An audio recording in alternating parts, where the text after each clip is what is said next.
നിതിൻ രാജ് എന്ന് പറയുന്ന തിരുവനന്തപുരത്തുകാരൻ 22 വയസ്സ് പ്രായമേ ഉള്ളൂ ആ കുട്ടിക്ക്. അവനെ പട്ടികജാതി വിഭാഗത്തിൽപ്പെടുന്ന ഒരു കുട്ടിയായിരുന്നു.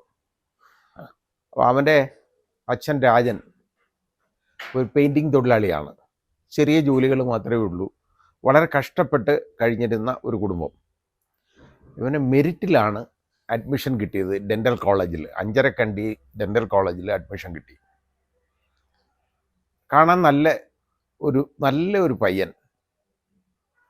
പക്ഷേ അവൻ്റെ നിറം കറുത്തതായിപ്പോയി. തൊലിയുടെ നിറം ഇന്നത്തെ കാലത്തും വളരെ പ്രസക്തമാണല്ലോ പലർക്കും. അവനെ 2 അധ്യാപകർ, ഒരു അധ്യാപകനും ഒരു അധ്യാപികയും, അതിനെയൊന്നും അധ്യാപകനോ അധ്യാപികയോ എന്ന് ഞാൻ പറയത്തില്ല, തെണ്ടികൾ 2 അവനെ അത്രത്തോളം ഹരാസ് ചെയ്തു. അതിൽ റാമെന്ന് പറയുന്ന ഒരുത്തനാണെന്നുണ്ടെങ്കിൽ ഇവനെ ഒരാവശ്യവുമില്ലാതെ അങ്ങ് ശല്യം ചെയ്യായിരുന്നു ഈ കുട്ടിയെ. അവൻ്റെ നിറം, അവൻ്റെ ജാതി, അവൻ്റെ അമ്മയുടെ അസുഖത്തെക്കുറിച്ച് പറയുകയാണ്, അവൻ്റെ അച്ഛൻ്റെ ജോലി, ഇതുമെല്ലാം പറഞ്ഞ്, അവൻ്റെ നിറം, ഇതുമൊക്കെ പറഞ്ഞ് അവനെ അങ്ങ് ആക്ഷേപിക്കുകയാണ്.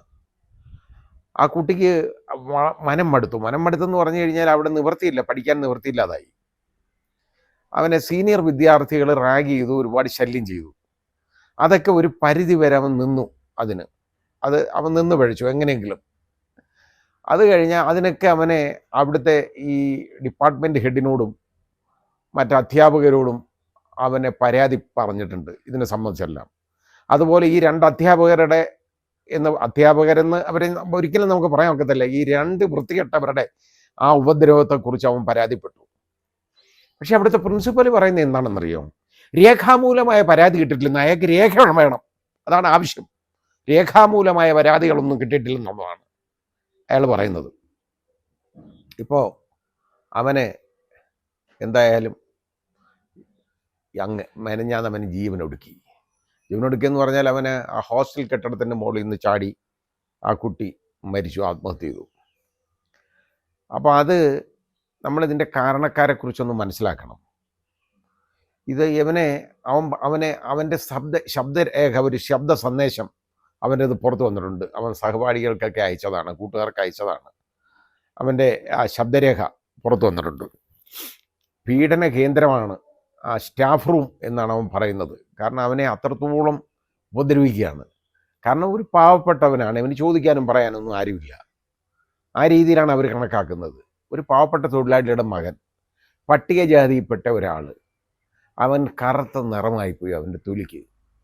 ഇതൊക്കെ പറഞ്ഞാൽ അവനെ വിഡ്ഢി എന്നാണ് ഈ വൃത്തികെട്ടവൻ വിളിച്ചത്. അവനാ വിഡ്ഢി. ഈ റാമെന്ന് പറയുന്നവൻ ഈ പയ്യനെ എഴുന്നേൽപ്പിച്ച് നിർത്തിയിട്ട് ഒരു കാര്യമില്ലാതെ അവൻ അയാളുടെ ക്ലാസ് ശ്രദ്ധിച്ചിരിക്കുകയായിരുന്നു. അവൻ പറയുന്ന അതാണ്, അവൻ്റെ ശബ്ദരേഖയിലുണ്ടത്. അവൻ ആ ക്ലാസ് ശ്രദ്ധിച്ചിരിക്കുകയാണ്.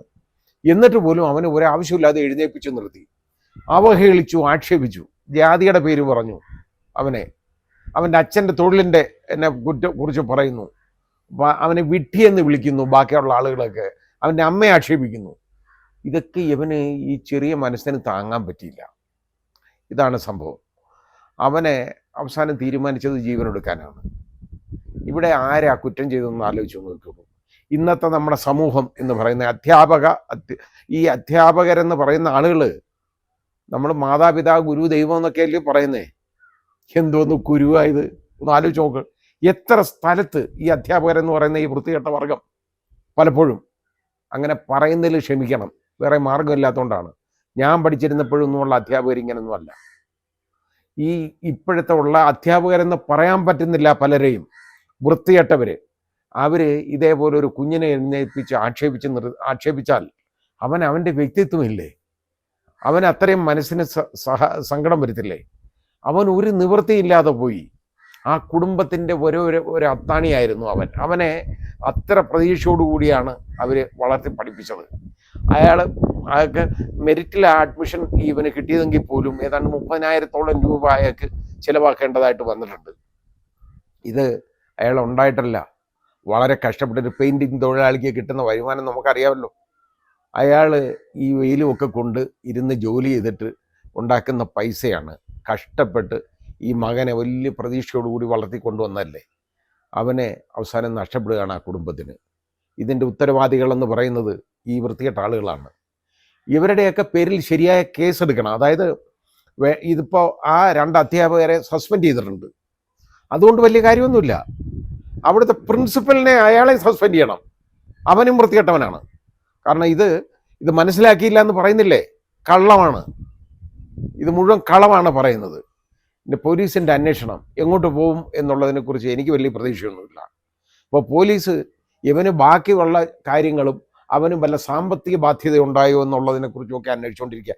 ഇത് നേരെ മറിച്ച് ഇതേപോലെ അവനുണ്ടായ പീഡനം, മാനസികമായിട്ടുള്ള അതികഠിനമായ പീഡനം, അതിനെക്കുറിച്ച് അന്വേഷിക്കുന്നില്ല. അതല്ലേ അന്വേഷിക്കേണ്ടത്. ഇത് നിർബന്ധമായിട്ട് ഇവരുടെ പേര് കേസെടുക്കണം, ഇമ്മീഡിയറ്റ്ലി കേസെടുക്കണം. കേസെടുക്കുക പറഞ്ഞാൽ ആത്മഹത്യാ പ്രേരണ ഇതിലും കൂടുതൽ ഉണ്ടാകാനില്ല. കാരണം ഇവന് മുമ്പോട്ടും പുറകോട്ടും പോകാൻ വയ്യാതായി, കുഞ്ഞിന് എങ്ങോട്ടും ഇല്ല. അവനെ അതേപോലെ ഞെരുക്കി കൊണ്ടുവന്നു. അവൻ അവസാനം ഹോസ്റ്റലിൻ്റെ മുകളിൽ നിന്ന് ചാടി ആത്മഹത്യ ചെയ്യേണ്ട ഗതികേട് വന്നു. അവന് അത് നിവർത്തിയില്ലാതാക്കിയത് ഇതേപോലുള്ള ഈ പീഡന വീരന്മാരാണ്. അതും ഒന്നൊരു സ്ത്രീയാണ്. ഒന്ന് ആലോചിച്ച് നോക്കണം. മനുഷ്യരാണോ ഇവരൊക്കെ? ഇതൊന്നും മനുഷ്യത്വമുള്ളവരല്ല ഇവരാരും. ആ രീതിയിലുള്ള കഷ്ടപ്പാടിലാണ് ആ കുഞ്ഞിനെ കൊണ്ടെത്തിച്ചത്. അവൻ അവസാനം ആത്മഹത്യ ചെയ്തു. എന്ത് സങ്കടമുള്ള കാര്യമാണെന്ന് ആലോചിച്ച് നോക്കിക്കോളൂ.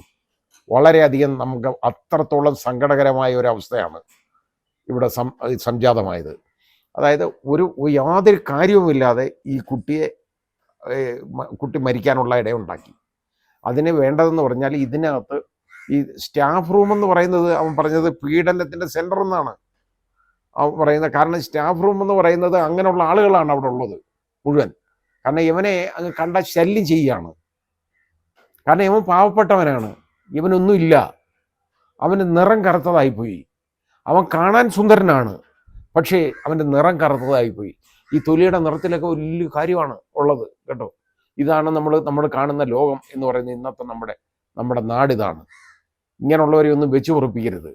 ഇതേപോലെ വംശീയ അധിക്ഷേപം നടത്തുന്നവരെ, നിറത്തിൻ്റെ പേരിൽ ഇതുപോലെ ആക്ഷേപിക്കുന്നവരെ, ഇവരെയെല്ലാം ശരിയായി നേരിടണം. ഇവരൊക്കെ വേണ്ടതെന്നൊക്കെ പറയുന്നുണ്ടല്ലോ, വംശീയ അധിക്ഷേപം, അതുപോലെ തന്നെ ജാതിയുടെ പേരിലുള്ള അധിക്ഷേപം, ഇതേപോലെ നിറത്തിൻ്റെ പേരിലുള്ള അധിക്ഷേപം, ഇതൊക്കെ എന്നൊക്കെ പറഞ്ഞു കഴിഞ്ഞാൽ സഹിക്കാൻ ഒക്കത്തില്ല. പലപ്പോഴും കുഞ്ഞുങ്ങൾക്ക് പ്രത്യേകിച്ചും ഇവന് സഹിക്കാൻ പറ്റിയില്ല. അവൻ അവസാനം തിരഞ്ഞെടുത്ത മാർഗം ആത്മഹത്യയാണ്. എന്ത് ചെയ്യാൻ പറ്റും? നമുക്ക് സങ്കടപ്പെടാനേ പറ്റൂ.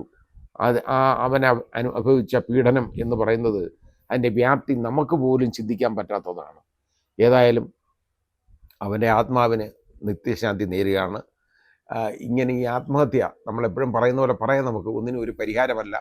കാരണം ഇതേപോലെ പീഡിപ്പിക്കപ്പെട്ടവരെ അവരെ ജീവിക്കാൻ അനുവദിച്ചുകൊണ്ട് സ്വയം ജീവൻ ഒടുക്കുന്നത് മണ്ടത്തരമാണ്. അത് ചിന്തിക്കണം. കാരണം ഇവരെയൊക്കെ നേരിടുക എന്ന് പറഞ്ഞാൽ ഈ ബുദ്ധിമുട്ടുകളുള്ളതെല്ലാം വിളിച്ചു പറയണം, അത് റിപ്പോർട്ട് ചെയ്യണം. അതിനൊക്കെ ഇന്ന് പല മെക്കാനിസം ഉണ്ട്. ഇന്ന് സോഷ്യൽ മീഡിയ എന്ന് പറയുന്നത് വളരെ വലുതാണ്. ഇങ്ങനെയുള്ളവരെയെല്ലാം അതിലൂടെ നേരിടണം. അവരെ സമൂഹത്തിൽ അവരെ ജീവിക്കാൻ അനുവദിക്കരുത്, ഇങ്ങനെയുള്ള വൃത്തികെട്ടവന്മാരെ. അതിന് നടപടിയെടുക്കാതെ നമുക്ക് സ്വയം നമ്മുടെ ജീവൻ നശിപ്പിക്കുക എന്ന് പറയുന്ന ഒരു പരിഹാരമല്ല, തിരിച്ചറിയണം.